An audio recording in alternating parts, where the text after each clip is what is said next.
Welcome to the Bracket Factory and welcome to the latest thrilling instalment of the big American LaFrance V12 engine special project. Now, in the last episode you will have seen that I started the big beast for the first time, which was a very exciting moment. But to quote Winston Churchill, that's not the end. It's not even the beginning of the end, but it is possibly the end of the beginning. But of course, there's plenty more adventure to come. I want to start the engine, I want to make lots of noise, I want to tune it, I want to play with it, I want to stick the gearbox on, I want to find that chassis. But first things first, let's sort out the cooling system. As you can probably imagine, it's not going to be simple. So we're over at the bench and we're looking at big lumps of cooling systems. So this is the water pump, which I took off.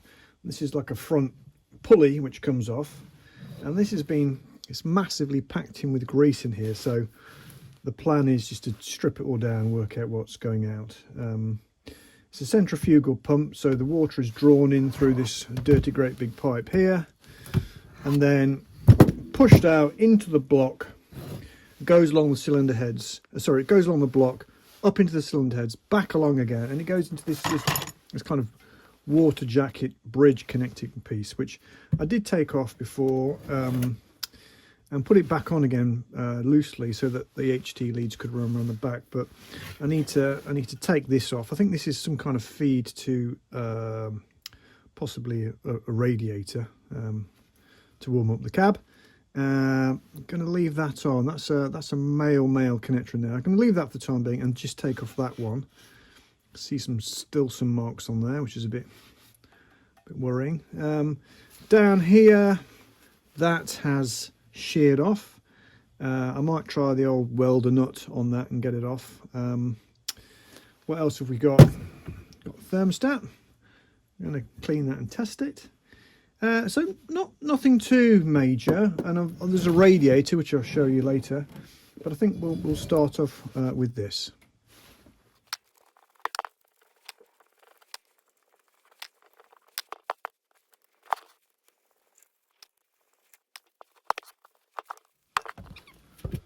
Right, so that's all come off now. Not quite sure what's going on with that. Is that a bearing? I don't know. I think I just need to clean all this as much as possible and work out what the hell is going on now. Yuck.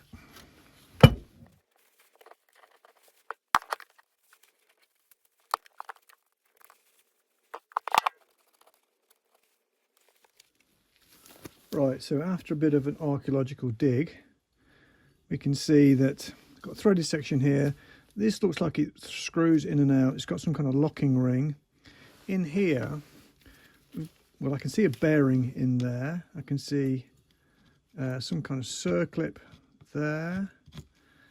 This is like a castellated, it looks like there's some kind of gland, some kind of seal in here, and you tighten that up to tighten up the seal.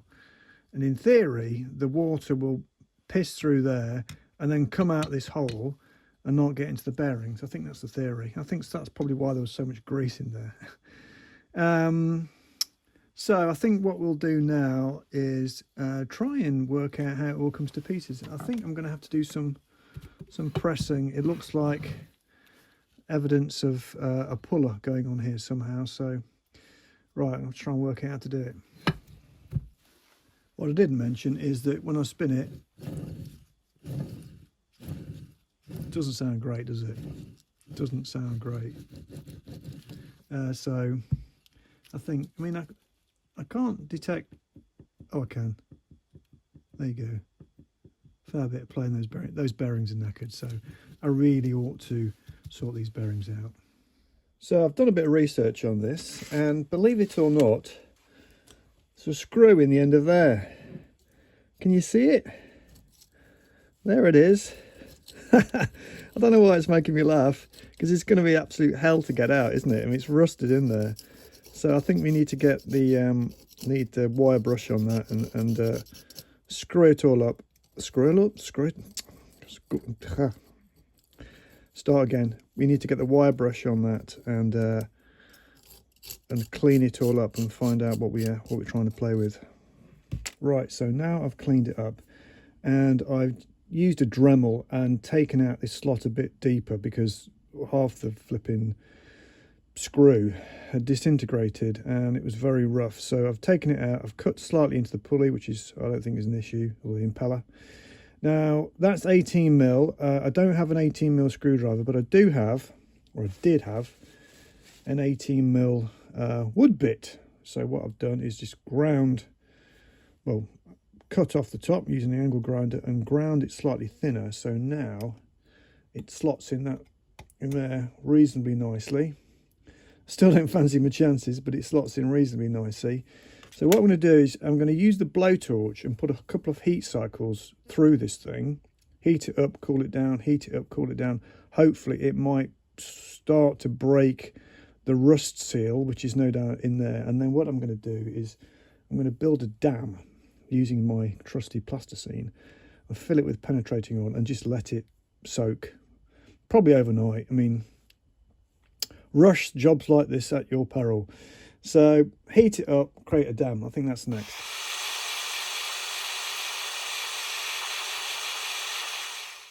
That's probably enough heat now. It's starting to smoke. I hope that's steam, not oil. It's making a hissing noise. I also saw stuff bubble out this thread, so that's a good sign actually. Stuff bubbling out the thread means there is a gap, so let it cool down now.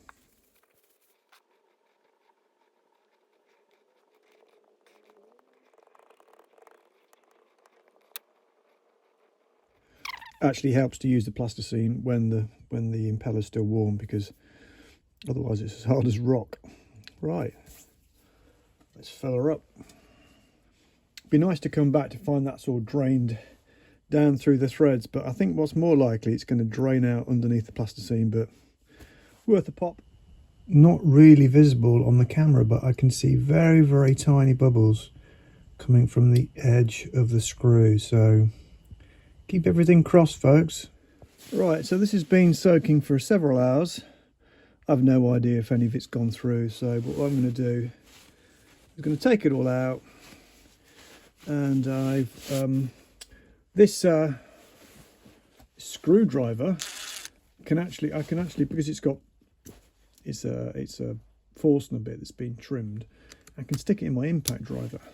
So I'm gonna take that off, warm it up, stick it on the floor, lean on it, and try this. Place your bets, everybody.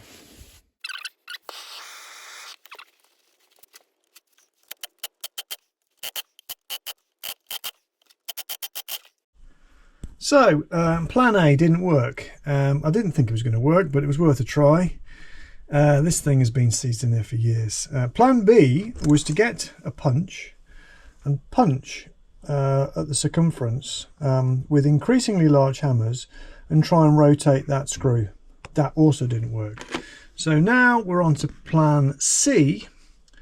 Plan C is to weld this nut down the middle. I've basically drilled it out, weld it to the screw down the middle, and put an impact driver on it and try and undo it. So it'll either shear the nut off, shear through the weld, or it'll shear the screw, or it'll undo it.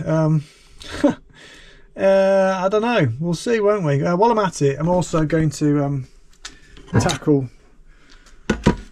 that. I think I might. I think I might try that one first, actually. So here's our first contender.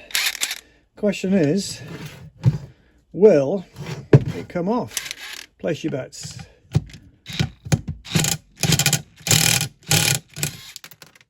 No, it sheared.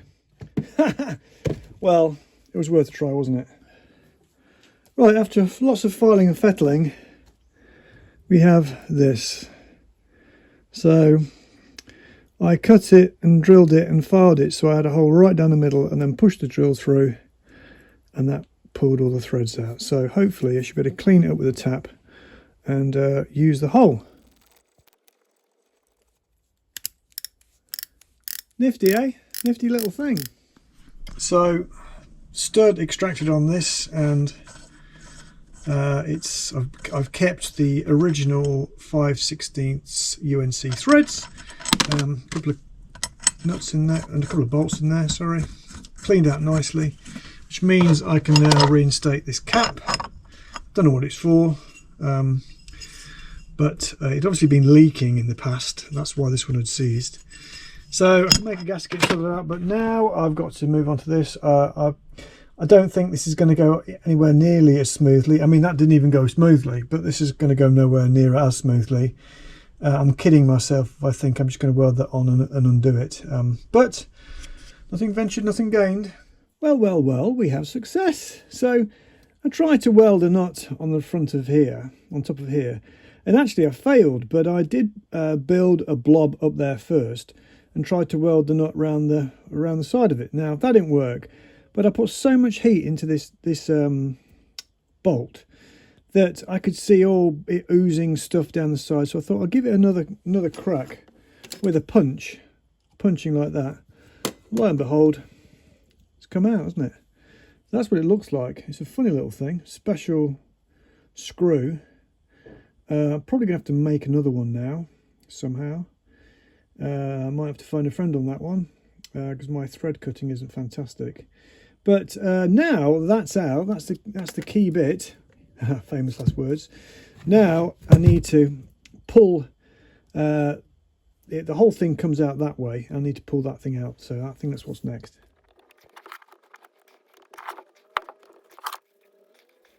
Some kind of retaining clip. So very, very dirty. I think we might be winning with this thing. So there's a threaded section. So by unscrewing that, you're basically forcing this shaft down, and you can see just here that is the shaft there. There's a key, and that is the pulley.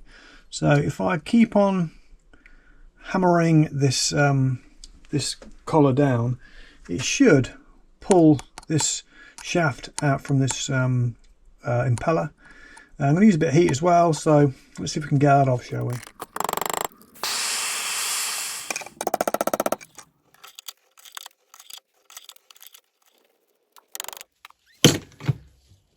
And we're off. Hallelujah, praise the Lord. That put up one hell of a fight. And now this all comes out, so we can see what we have in here, and we can see, I think water might have got into that. What do you think? Can you see it? Oh, there we go. So the impeller's now off, and we can see what we're dealing with. So as you can see in there, it's pretty grim, pretty grim. And this bearing is also pretty grim. So I think we need to clean everything up and see what we're dealing with. Right, a bit more can be revealed. So in there is a bearing, and I think it presses out downwards and it comes out through that hole. Also removed from inside that hole is this bronze bush, and that compresses this wadding here onto this shaft just there. So in theory is, if the water pump leaks, it leaks through to there where it's all pitted, clearly has done, and then it drains out the bottom of here through a hole just there, and doesn't get in to the bearings in there, which it clearly has done. And then we've got this other bearing which is held on by this big fat nut, which, guess what, is seized. So it's not over yet. The fight is not over. So what I'm going to do is going to grip that in a vise. I think somebody else has. So you can see some sort of very approximate flats that somebody's kind of, they're not even opposite each other. Somebody's kind of ground or something on there. Try and get that, see if we can get this nut off and get the bearing off.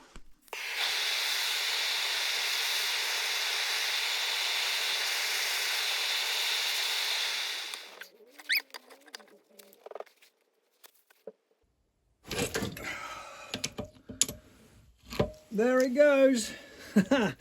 Hallelujah. Put up a fight as usual. God.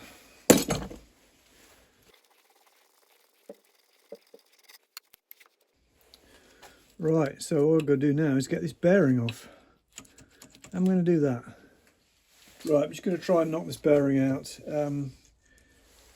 This is a sketchy way of doing it. I'm gripping this thing in the vise and I'm going to tap it down with this punch down the centre of there, and it's only going to work if the bearing's not a tight fit. And it works. That's good. Excellent. That means I retrieve the bearing, which is a bit of a... Ooh, listen to that. And I did knock the other one out. Oh dear. Anyway, so I've now got both bearings. Can you see that? Both bearings, and I can clean them and find replacements. So, time to review the situation. Much elbow grease expended and all these parts have been cleaned up. So starting off with the shaft, quite a bit of pitting where water has been inside here and also on this nut, but generally it's pretty good. The bearing surfaces are good there, and this is the rope seal surface, a bit scored, but that doesn't really matter. This is all good down the end, threads are good, so that's good. So the way it works is that get this off, quick. This locking ring goes on here first, and then this large bearing,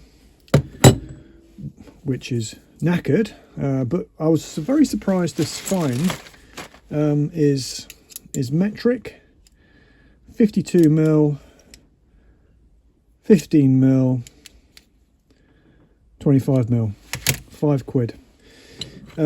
That slides on there first. This nut goes on there like that. This one also knackered. Note the rusty hole in the cover. So this one is 20, 47, 14, also £5. That slides on there like that. This is actually a sliding fit, pushes down. This clip then goes on there like that, seals inside,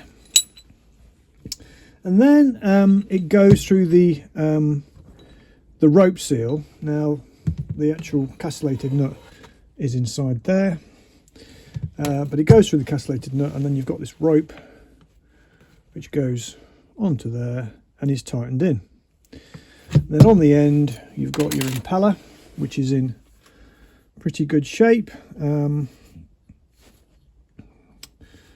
Bit pitted again, but nothing to worry about. And then you've got the dreaded screw, which has now got a blob of weld on the top. Now this was already very pitted, and then the slot got knackered, and now it's got a blob of weld on. So I think what I'm going to do is going to make a new one of those, and that is held on by this small keyway. Goes in there like that. Comes that. Nearly lost that. And it all slides in to the housing like that. It all goes in that way. And this ring is wound in and pushes this bearing tight against this shoulder in here. And then this spring clip goes through these holes and locates in these holes here. So this housing is all in pretty good nick. I've cleaned it all up and I've given it a coat of carbusonic lanolin oil, which smells wonderful. Stop it going rusty. And so that is all looking pretty good. So the only things left for me to do now are wait for these two bearings to turn up, which have been ordered from Bearings R Us or something like that. I can't remember what it's called. Simply Bearings.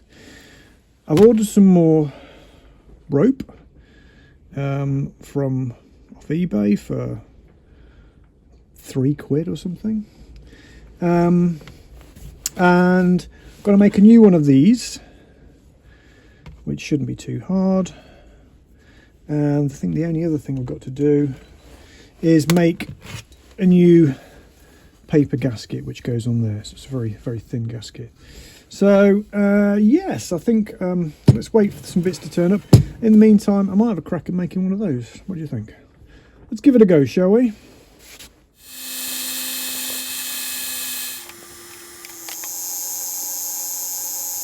So sometime later I have made this replacement screw, replacing that.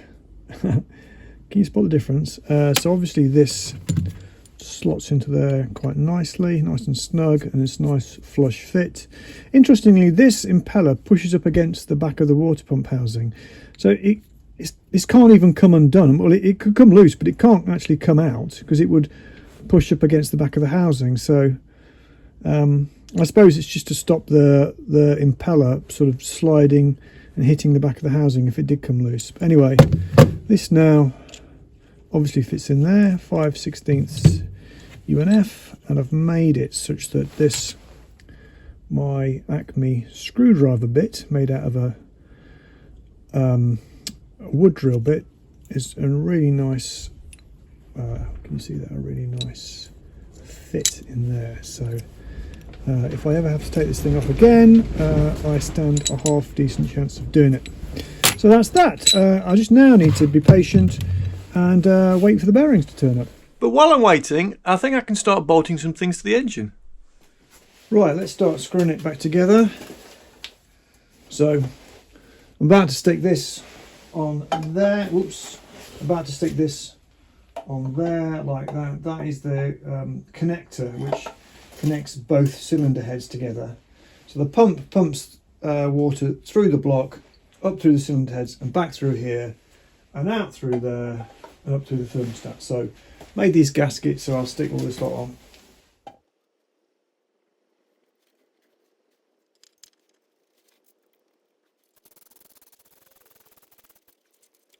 So I've stuck this front connector on. I think my camera angle's a bit duff, but oh well. Now you've got a hole just behind here and a hole here, and this piece was originally fitted on, went around there, but it was broken, it had snapped, and I had to get the snapped off bit out there, and I couldn't find any of these fittings.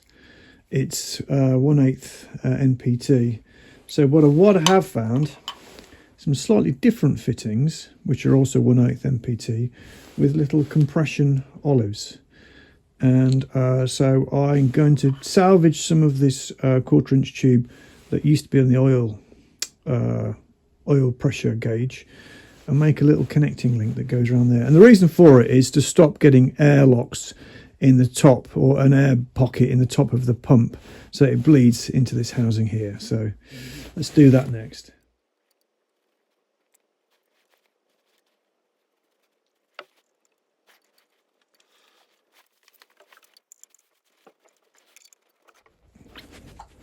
Should do it.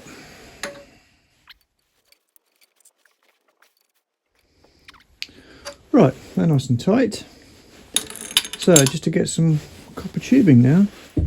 Right, so I got this bit of tubing, a bit of offcut. I'll stick that in there. Looks like I've only got to bend it around there.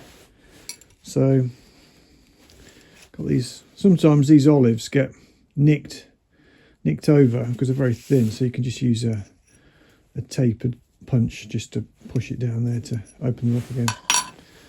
So that should thread on there. There it goes, that's good. Put that on there like that, so I know how far it goes in. So if we bend it round,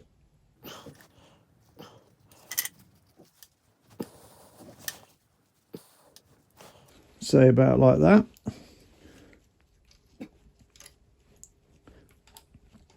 Just work out how far it goes in.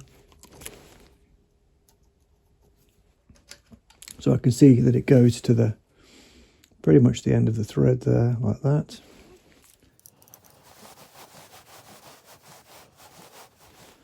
Make sure that doesn't fall down there. That'd be quite good, wouldn't it? Otherwise I'd be taking it off again. Couldn't even get a magnet to do it. Is that off?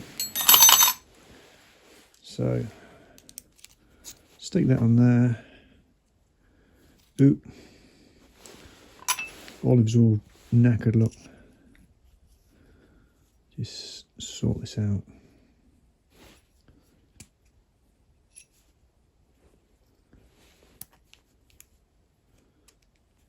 It's good.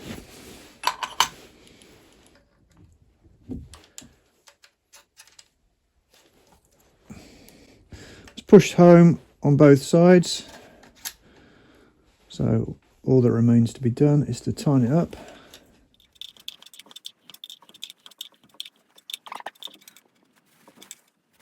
Right, sorted. So now for the thermostat and the top housing. So let's go and test the thermostat, shall we? Right, we are now testing the thermostat. The water's already hot. I don't know how hot it is, but it looks pretty hot. So let's be very patient. I think it's fair to say if the water starts boiling fully and it hasn't opened, then it doesn't work. Anyway, let's see.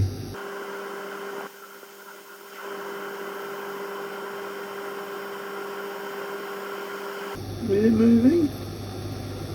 Or am I imagining things? I think it's moving.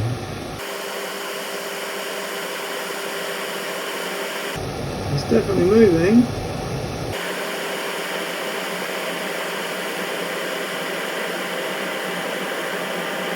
Yep, that's opened. So in theory, if I now lift it out and set it down, you should see it start to close.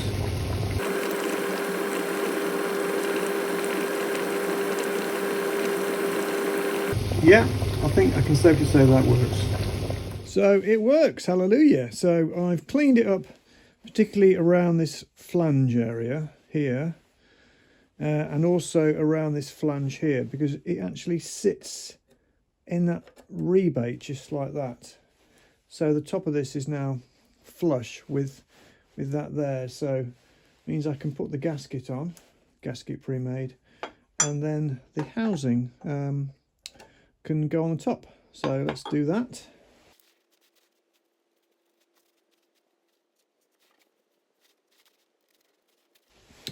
There is actually a small bypass. Even when it's shut, it does allow some water to flow through.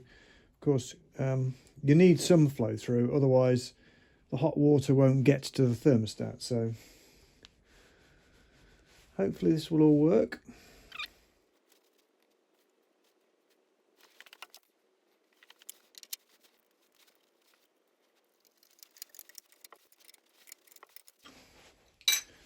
Sorted. So great timing. Just finished putting the bridge connector on, and these bearings have turned up, which is great news because it means we can start to rebuild the thing. So let's just check them. So this is the one that's the same size as that. Certainly looks like it. Let's measure it. 15, 52, 25. Yeah, so that's good. And this one,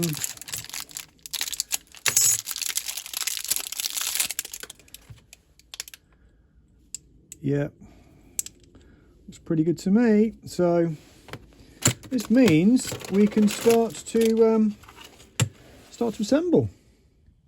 So what I've done on here is I've put some lanolin oil on the inside of this, and I'm going to basically coat this liberally with the lanolin once I've assembled it. It did originally have a grease, it's got this grease nipple and it goes through the casing. It allows you to fill the entire chamber with grease because of course in the 1940s you'd have just had open bearings. So I'm not going to do that. These are pretty much sealed bearings. The grease doesn't go in there anyway, so I'm just going to assemble it without grease. So that goes on first. So if I now tighten this nut down, that will drive the bearing onto the shaft. Before I do that, I'm just going to mark where these holes are so that I can line my castellated nut up with the holes. So holes for the split pin.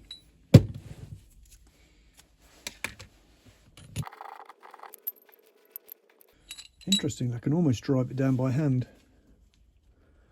Get a spanner. A slightly smaller spanner would have been nice, but I don't know where it's hiding. Not quite down. I'll probably just stick it in the vise to finish it off.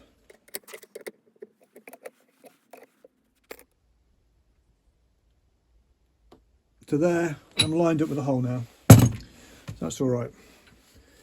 Right, so that one's now nice and tight. Runs free.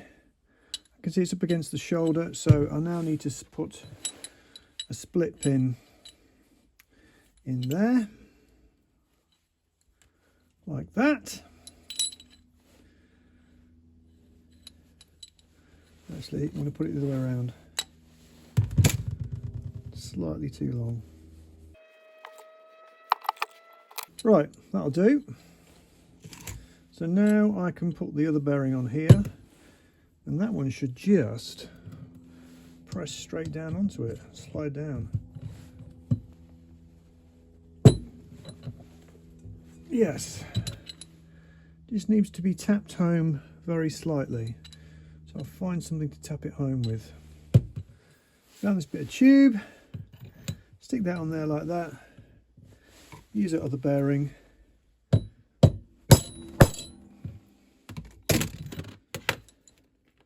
and that's now tapped nice tightly home.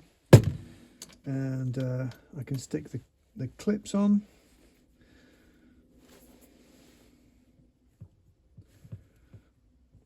This is like a little sort of spacer clip. There's a gap between the circlip groove and the bearing, so just tighten this one up a bit. Right, that's all ready and assembled. So now I'm going to put the gland piece on. Now, I ordered some of this gland rope, and then I realised I'd ordered it from China, which was not great. So what I'm actually going to do, because it's going to take about a month to turn up, I've ordered some more in parallel, but what I'm going to do is I'm going to reinstate this original packing material, which doesn't look too bad. The weird thing is, it's completely dry. It's got a tiny bit of grease around the edge, but what I'm going to do is I'm going to coat it in graphite grease, which is what the modern glands have all over them, and repack it and see how it goes. Now, worst case scenario, I just repack it. At least I now know the whole thing comes to pieces pretty easily. So I'll coat this in graphite and stick it on the end of there like that, carefully, and then the whole lot can be inserted into the water pump.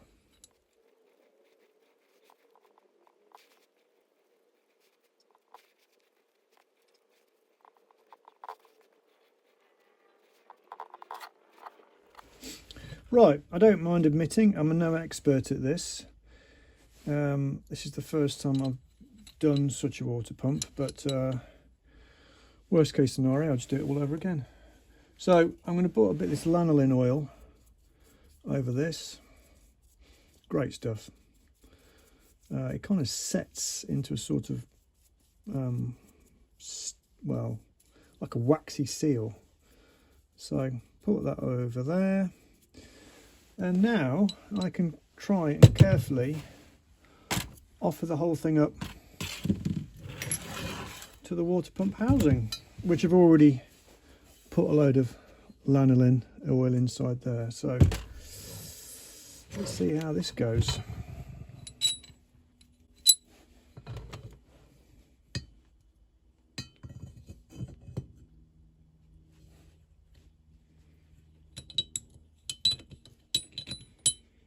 Needs a little tap home, I think.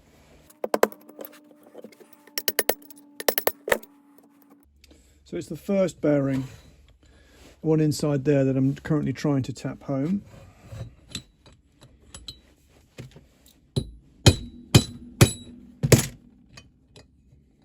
Oh, it's getting there. Let's give myself a bit of wood. Right, as soon as I get a thread going,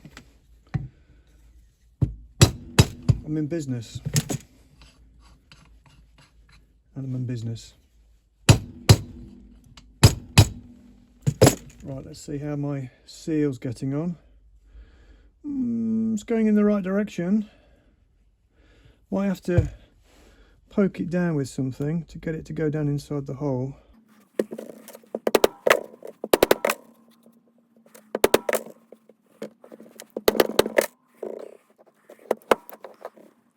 Right, time to put it in the vise, I think. I need to get my big C-wrench on there.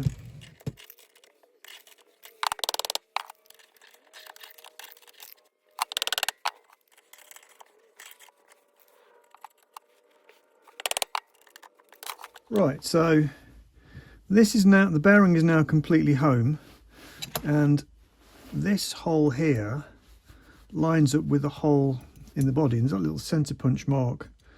I think it was probably put there by somebody to know where it lines up. So if I now press this circlip down inside there,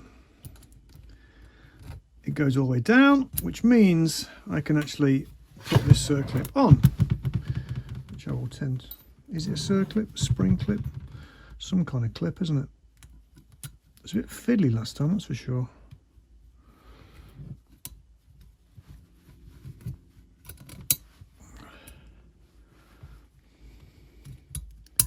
Right, it's gone on. Let's just give it a tap home. Right, so that is now locked in quite nicely.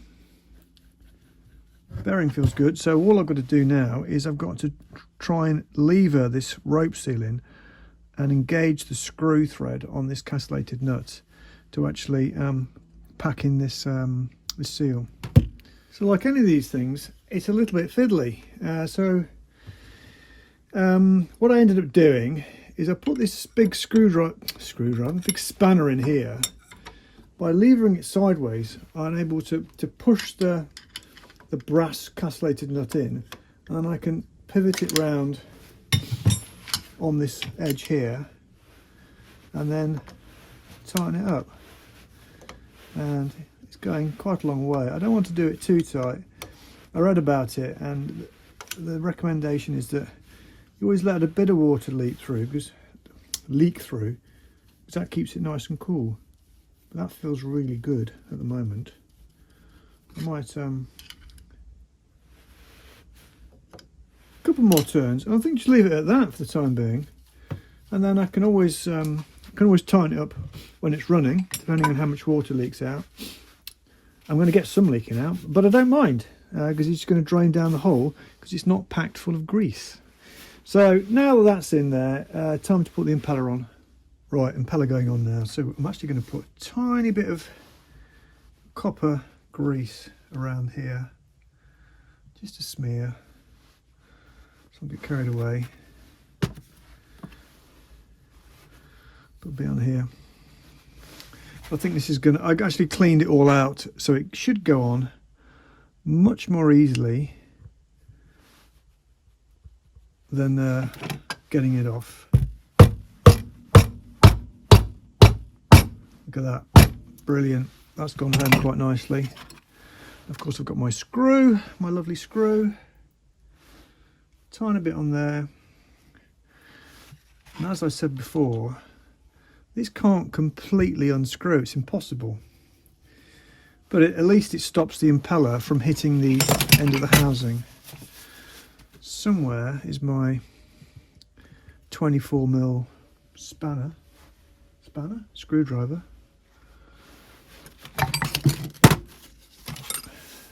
There it is. So what I'll use is this in here. I'll stick it in the vise and do this. Right, let's just tighten this up. I don't want to get carried away on it, but I don't want it to come out either.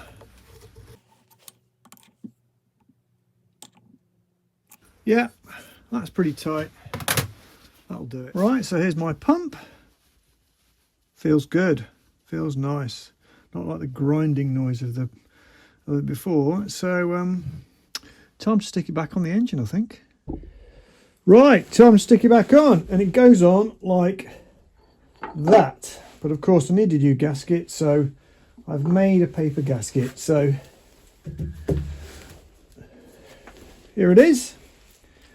So I'm going to use weld seal on this. What I did have to do is that when I noticed some of these threads had pulled out slightly, so I ended up dressing the surface with the file just to make it nice and smooth, so it's get a nice nice decent mating surface. They kind of pulled up. It happens on cylinder blocks quite often on Austin 7s, so just dress that with the file. So I'm going to stick that on there now.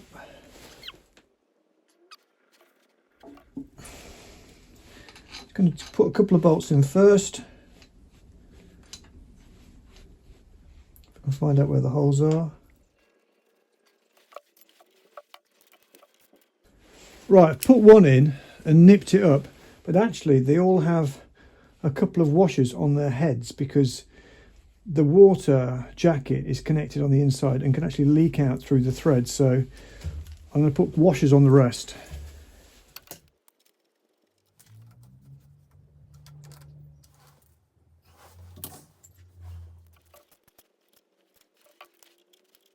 So the water pump is on and it feels lovely and smooth.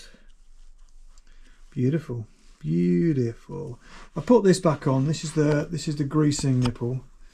But as I said, I'm not going to pack it with grease. There's not a lot of point really. I'd just be pumping grease in there, then it would have nowhere to go. So just going to put that back. I'll just put that back on and seal it. So now, time to put the front pulley on.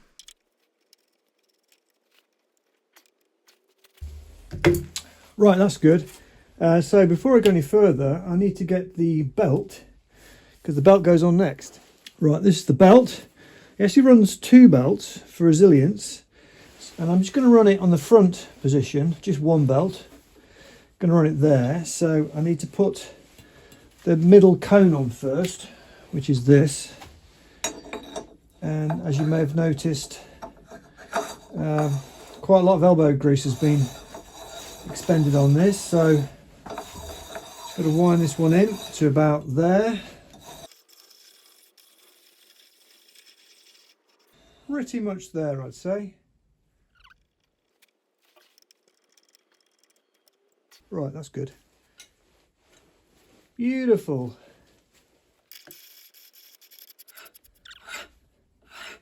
Obviously, the more I screw this in, the closer these gets, the wider the pulley effectively ends up being and takes up the slack. Don't want it too tight, otherwise it puts a lot of load on the bearing. What's the rule of thumb? Twist it 90 degrees? I can't remember. That feels about right. If it slips, then I can loosen it off, can't I? Sorry, if it slips I can tighten it up. I think that might be a coincidence. Definitely a coincidence. For all those who are thinking, it's not going to be balanced, I don't think we should worry about that too much. Right. Water pump on. Should we see what it looks like with the fan on? So there it is, all fitted together. Looking a lot like a Spitfire really. Anyway, so the pump is all on and sorted. Quite pleased with how it's turned out. Of course, it might leak. I'm pretty sure it's going to pump water. It might leak, but if it does leak, I'm pretty sure I can sort the leak out. Of course, we do need a radiator, and I do have one enormous radiator there. Got to be 2 foot wide, and a slightly smaller radiator there, which is off a Chevy, 50 Chevy truck. I'm not sure what that's off. It was kind of given to me by a chap. Don't know what it's off though, but it's big. Anyway, more about that later. So what do you think? It looks absolutely lethal, doesn't it?